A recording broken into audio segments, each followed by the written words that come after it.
선생님, 선생님 안녕하세요. 이번 주 큐티 해설 같이 보겠습니다.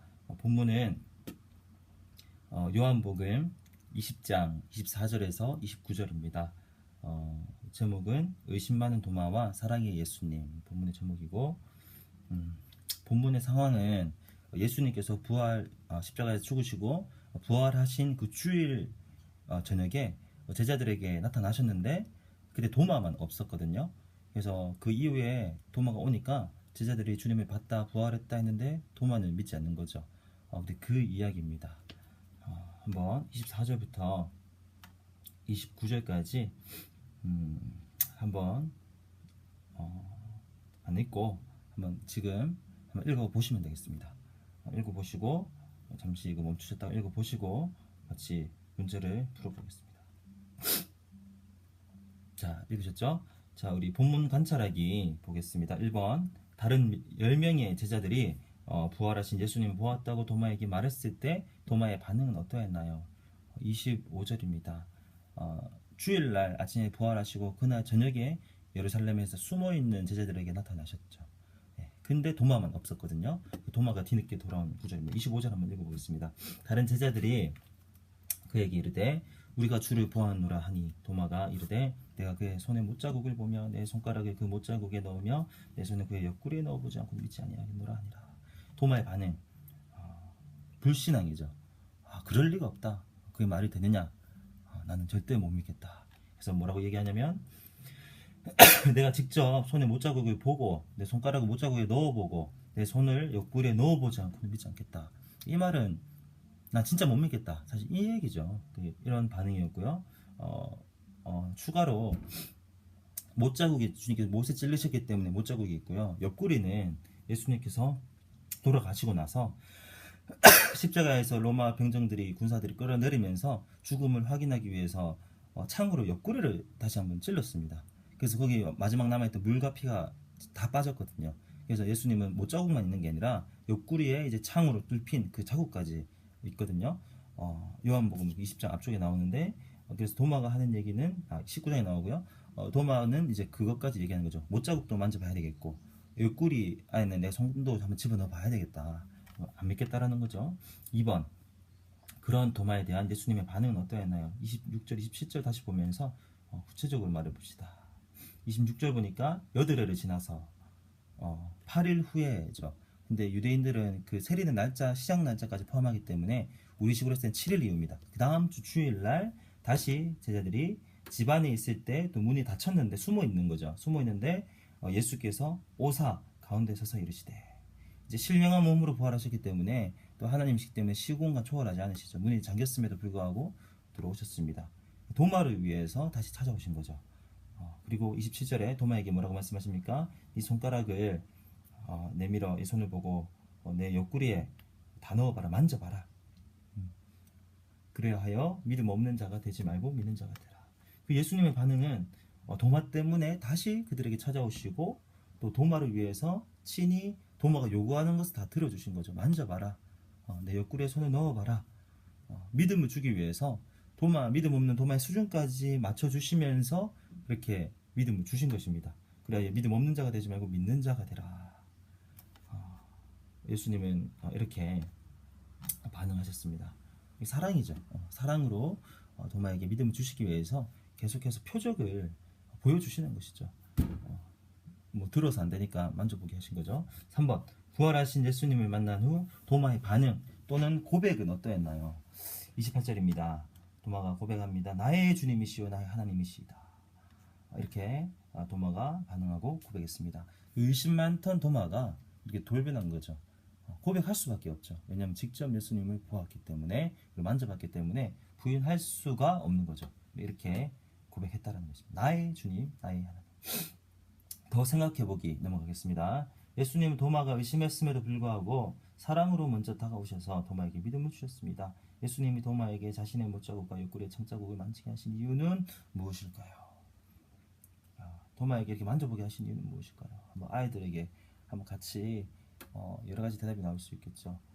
근데 뭐 이렇게 답 중에 하나가 될 수 있는 것은 도마가 도마를 사랑하기 때문에 그래서 믿게 하셔서 반드시 천국으로 보내시려고 이렇게 대답도 될 수 있겠고, 또 도마가 믿음이 없기 때문에 그에게 믿음을 주시기 위해서 직접 부정할 수 없도록 부정할 수 없는 증거를 주시려고 만져보게 하시고 창자국을 만져보게 하셨다. 본인의 부활을 증거하기 위해서 이런 것도 대답이 될 수 있겠죠. 2번 의심이 많던 도마가 28절에서는 예수님이 자신의 주님이시자 하나님을 인정하며 고백합니다. 갑자기 도마가 이렇게 변화된 이유는 무엇일까요?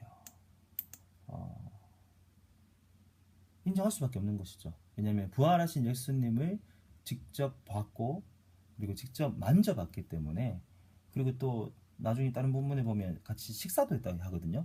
실제 정말로 역사적으로 실제적으로 부활했구나, 정말로 주님이시구나, 하나님이시구나, 이렇게 직접 목격했고 만져봤기 때문에 이렇게 변하게 될 수밖에 없었던 것이죠. 3 나누기입니다. 아이들과 대화를 한번 아이들의 이야기를 한번 다 들어봤으면 좋겠는데요. 1번 의심 많던 도마의 모습이 우리의 모습이 아닌지 한번 생각해 봅시다. 예수님이 하나님의 아들이신 것, 그리고 하나님의 살아계심, 또는 성경 말씀에 대해서 의심을 가졌던 경험들에 대해서 말씀해 봅시다. 다 의심을 한 적 있잖아요. 예수님이 하나님의 아들이신 것, 아니면 하나님 진짜로 있는가, 아니면 어떤 성경 구절에 대해서, 아니면 또 굳이 오늘 본문과 관계 성경 말씀에 뭐 창세기라든지 창조라든지 노아의 홍수라든지 기적의 사건들에 대해서 의심했던 경험에 대해서 한번 다 나눠보자는 거죠. 그리고 뒤에 의심했던 옛날이 아니라 지금도 아직 내가 의심하고 있다면, 아직 예수님이 하나님 아들인지 잘 모르겠을 수도 있고 의심이 될 수도 있고, 어떤 점이 의심스러운지 한번 말해봐도 좋을 것 같아요. 절대 그 아이들에게 믿어야 돼. 이때 다른 데는 그렇게 말씀하시더라도 내일 그 시간에는 아이들에게 절대로 부담을 주셔서는 안 됩니다. 너 믿어야 돼. 너 그럼 지옥 가. 그런 말 하면 절대 안 되죠. 역효과만 날 뿐입니다. 정말로 정죄받지 않고 아이들이 정말로 자신의 솔직하게 의심이 이런 게 의심이고 나는 잘 모르겠다, 이게 의심이다, 이런 걸 이야기해 본다면 그게 더 유익할 것 같아요. 그러면서 좀 자연스러운 대화가 오고 갔으면 좋겠습니다. 2번 예수님은 우리가 믿음 없는 자가 되기를 원하지 않으시고 믿는 자가 되기를 원하십니다. 그리고 그것을 위해 이미 많은 증거를 주셨습니다. 주님은 사실 우리는 그냥 믿는 것도 복이죠. 하지만 주님께서는 이미 사실은 증거를 주셨습니다. 그리고 도마처럼 계속 믿지 못하면 택하신 자에게 그 이상이 계속해서 다가오셔서 증거를 계속 주십니다. 그래서 반드시 믿게 하시는 것이거든요. 문제입니다. 나에게 이미 주신 증거들이 어떤 것이 있는지 말해봅시다. 한번 얘기해봤으면 좋겠어요. 예수님의 부활이 어떻게 해서 믿어졌다, 이것도 증거가 될 수 있겠고, 아니면 내 삶을 통해서 하나님이 내 기도에 응답하셨다, 아니면 정말로 우리 부모님이 예수님 믿고 저렇게 변한 거 보니까 난 그게 증거다, 이런 증거들이 아이들마다 다를 텐데 어떤 계기로 믿게 되었는지, 어떤 증거가 있는지 한번 얘기해 봤으면 좋겠고요. 그리고 아직 발견을 못한 친구들은 마음을 열고 다시 한번 찾아봅시다. 아직 이제 믿음이 없는 아이들이 있을 수 있잖아요.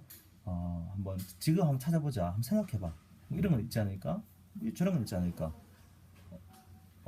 저렇게 병 고침 받은 사람들이 있는데 저건 어때? 아니면 아니면 저렇게 예수님 믿고 역사를 보면 예수님 믿고 기독교 국가가 되면 이렇게 부강해졌다가 다시 이렇게 졌다가 이런 건 어때? 이렇게 증거들을 마음을 열고 한번 하나하나 이렇게 짚어보는 시간이 되었으면 좋겠습니다. 함께 기도하기. 와, 이쁘네.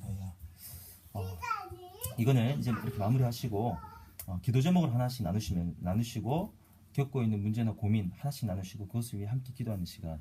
지난주에 새 친구들 왔을 때 마지막에 그렇게 하니까 너무 좋더라고요.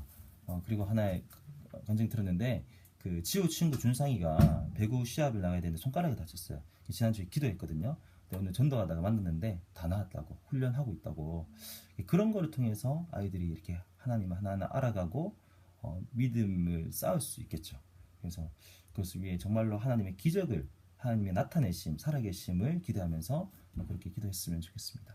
잠시 기도할게요. 하나님 감사합니다. 우리 정말로 인동중앙교 중고등부 소그룹 시간이, 반별 모임 시간이 정말로 실질적인 시간, 정말로 내실 있는 시간 되게 하시며 아이들이 이 큐티와 나눔을 통해서 또 이 기도를 통해서 서로 하나 되고 말씀으로 하나 되고 교제하고 친밀해지고 하나님 더 알아가는 시간 되게 도와주시옵소서. 인도하시는 선생님들에게 은혜 주시고 능력 주시고 은사 주시고 우리 아이들에게 마음문을 열고 선생님 말씀에 잘 귀 기울이며 함께 더 적극적으로 대화하는 우리 아이들 될 수 있게 도와주세요. 예수님의 이름으로 기도드렸습니다. 아멘. 감사합니다.